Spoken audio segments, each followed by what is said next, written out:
I must admit, I do love myself some Far Cry. Well, maybe not 2, but I loved Instincts 3 and Blood Dragon. In fact, I even reviewed them in the past. Hey doggy doggy doggy, hey doggy doggy doggy doggy. So when I saw that Far Cry 4 was coming out, I was over the moon. Far Cry 4 sees you in the anorak of AJ Gal, who, aside from having the misfortune of possessing acronymic initials for a name, upon his mother's dying wish has returned to his native country of Kriat to lay her ashes to rest. Unfortunately, the country is in the middle of a civil war between your mother's ex-lover, the flamboyant Pagan Min, and the group previously run by your mother and murdered father, the Golden Path. So it's up to you to restore peace to Kriat and lead the Golden Path to victory.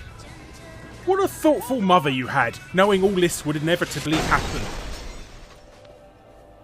Anyone who's played Far Cry 3 will feel right at home here. Literally, it's practically the same blooming game. It's got the same hunting for crafting items, expandable skill tree, well, skill stick this time around, and the various other outpost stalking thingies and side missions. So if you were a stranger to the series, and also a bit stupid, you'd think that Blood Dragon was a sequel rather than 4. But then again, it could have been worse and we could have had another Far Cry 2 on our hands. So Ubi played it safe with this one. Due to the hilly, mountainous nature of Kriat, Far Cry 4 is a little bit more tricky to navigate than the Rook Islands of 3 were, but luckily there's a host of new features to navigate you all way around, including a rather nifty grappling hook and an awesome gyrocopter. Amazingly, they give you it right near the beginning of the game too, as flying vehicles aren't normally rewarded until right near the end of most sandbox games. But it does have some weaknesses, like you won't be able to reach over a certain altitude and it absorbs bullets like tissue paper. But it's really handy to get around with, and you can finally pretend to be that weird lanky bloke out of Mad Max with it. The antagonist of Far Cry 4, Pagan Min, aka the bloke in the pink suit they promoted the hell out of in the months upcoming to release, seems to be like a reiteration of Vast from Far Cry 3. Fuck you! Well, aside from Ubisoft realising it was a completely stupid idea to kill off a hugely popular villain halfway through a game and replace him with a bloke out of District 9. But whenever he comes on screen, you just can't stop thinking about how much of a clone he is of Vast.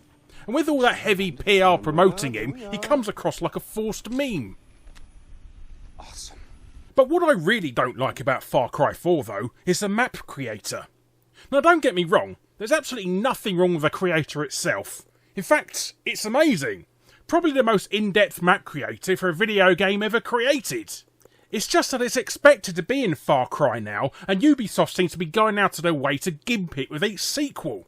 And in this edition is them making the maps single player only, or challenge maps, as they would patronise the player with. Making multiplayer maps is one of the greatest things about the Far Cry series, even if most people just recreate Blood Gulch from Halo or Facility from GoldenEye with it. The option to go wild should still be there. Console gamers are starved for any sort of personal creativity with their games, and one of the last bastions of imagination is trying to screw you over. It's really bad form from Ubisoft. We know you're doing it so you can take it out of Far Cry 5, as you can boast no one used it. Don't lie to us. But overall, I'm nitpicking as I'm such a huge fan of the Far Cry series, even though Ubisoft played it safe this time by just remaking 3 in a different setting. The game itself is still tons of fun to play, and the fact you can now play it in co-op, or online co-op with just one disc for the PS4 version, makes for even more entertainment.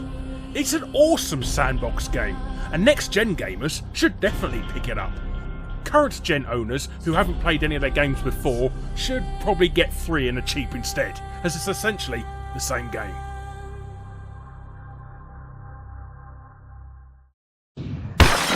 Don't forget to click on that subscribe button below and be first to see future gaming videos and reviews such as this. And why not check out some of my other recent reviews below? But thanks for watching, peoples!